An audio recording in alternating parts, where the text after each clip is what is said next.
comecei um pouco tentando responder a certas questões que eu via em alguns artistas. Então eu poderia dizer que o meu começo como artista foi um começo como um público. Eu primeiro me senti um público em relação à arte e depois passei a responder a certas questões com um trabalho pessoal, um trabalho que eu achava que poderia dialogar com as obras e as propostas que eu via em outros artistas. Isso foi talvez a principal questão que me fez chegar à arte, essa relação com um diálogo que pudesse existir entre as pessoas, os artistas e os significados. Em 1963, algum tempo antes dessa exposição, fui aluno de um artista brasileiro chamado Ivan Serpa e, como muitos artistas, inclusive, passavam por aquela situação, porque talvez Ivan Serpa fosse o único artista na época que trazia novas questões.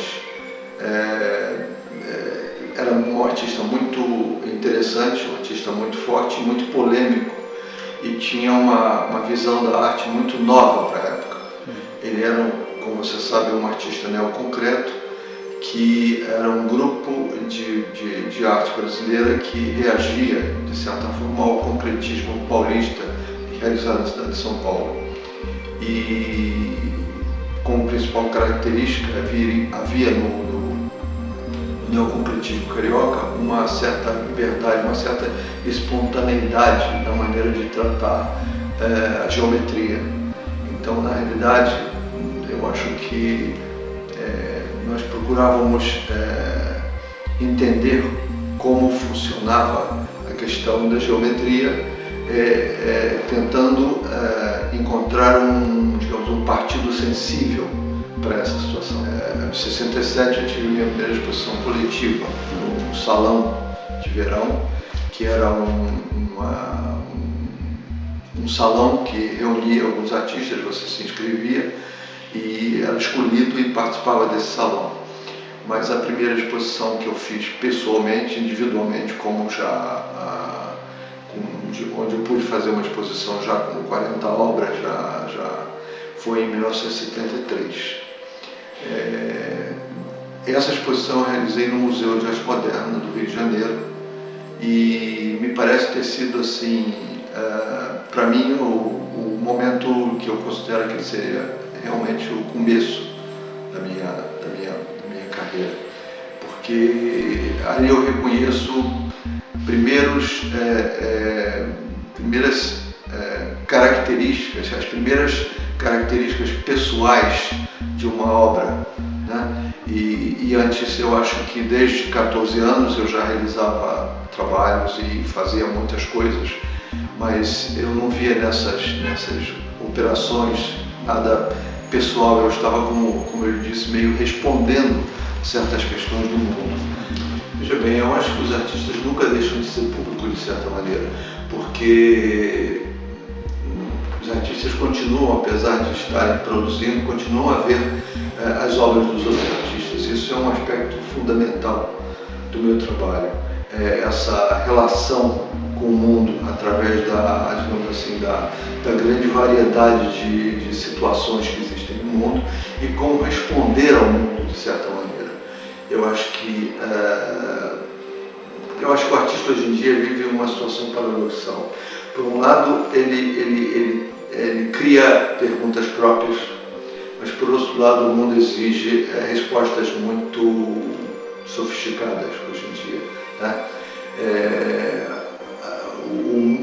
O ambiente cultural está muito variado e como eu particularmente tenho uma visão muito crítica a respeito do mundo, então eu acho que eu tento responder a certas situações, não exatamente culturais, mas também sociais e de uma maneira pessoal. Eu acho que é fundamental hoje em dia a presença de uma subjetividade na produção da obra de arte. Eu não acho que o artista tenha que ser simplesmente objetivo, né? Eu acho até que eu acho que a objetividade do artista é a sua subjetividade. Da mesma forma como, de certa forma, se pode dizer que a obra de arte, a principal característica da obra de arte é que ela é, de certa forma, a aparência dela, em alguns casos, tende a ser transparência, né? E esse aspecto de que hoje em dia é possível trabalhar com a transparência das coisas, num mundo tão volátil, né? Num mundo tão rápido, né?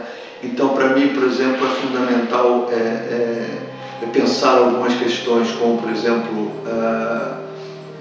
a extrema qualidade focal de uma obra, quer dizer, um trabalho rigorosamente em foco, um trabalho rigorosamente inequívoco, um trabalho em que a imaginação funciona assim, mas não pela sugestão do que o trabalho pode trazer, porque por mais que você como artista tente colocar algum aspecto pessoal no trabalho, o público sempre verá aquele trabalho de uma forma diferente, de uma outra maneira, ou de uma maneira às vezes surpreendente. Então eu acho que o desafio hoje em dia é você defender radicalmente uma poética visual. Como a arte é uma coisa dinâmica, então sempre o conhecimento que os espectadores têm a respeito de arte, e isso é um fato interessante, será sempre incompleto, né? Uma das ideias, dos motos fundamentais da arte é que exista sempre uma possibilidade nova para que as coisas se realizem. Então esse infinito de possibilidades, ele não pode ser limitado pela expectativa do espectador, né? Nesse sentido. Quer dizer, o espectador às vezes tenta, e ele não tem outra maneira, de certa forma, a não ser que ele se torne disponível para a novidade que sempre virá, né? Ele se desorienta de forma muito fácil, porque se a obra tiver alguma novidade, ela certamente desorientará o espectador. E eu acho que era nesse sentido que ele colocava, que a obra não tem uma vontade de desorientar, mas se ela oferece uma possibilidade nova para a percepção de um objeto, certamente esse objeto aparecerá como estranho. E como todo objeto de arte aparece para o espectador pela primeira vez, isto é, supondo que o espectador nunca tenha visto aquele objeto antes, então durante um certo período de tempo esse objeto é irreconhecível. Esse objeto é um objeto sem nome, um objeto sem história, um objeto sem informação, né? A partir do momento em que o espectador passa a ter informações e a partir do momento em que dados novos passam a preencher aquela lacuna que o espectador traz, aí sim ele começa a entender um pouco mais, não a obra, mas a forma como a obra se comporta. E eu acho isso mais fundamental. E o meu trabalho é uma espécie assim, de um contínuo, uma produção contínua de certos objetos, produzidos talvez pelos objetos anteriores.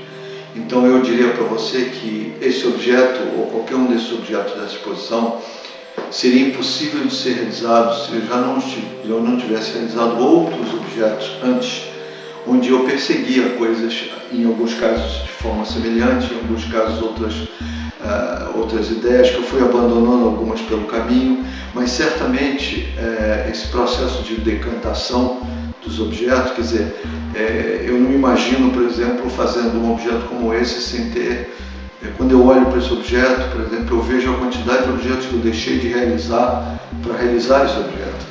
Então, de certa forma, eu vejo a história desses objetos em cada um deles, né? Então eles são como que a concentração, às vezes, de uma série de questões, e o desafio é exatamente esse, é torná-lo simples o suficiente para que ele seja suavemente complexo, né?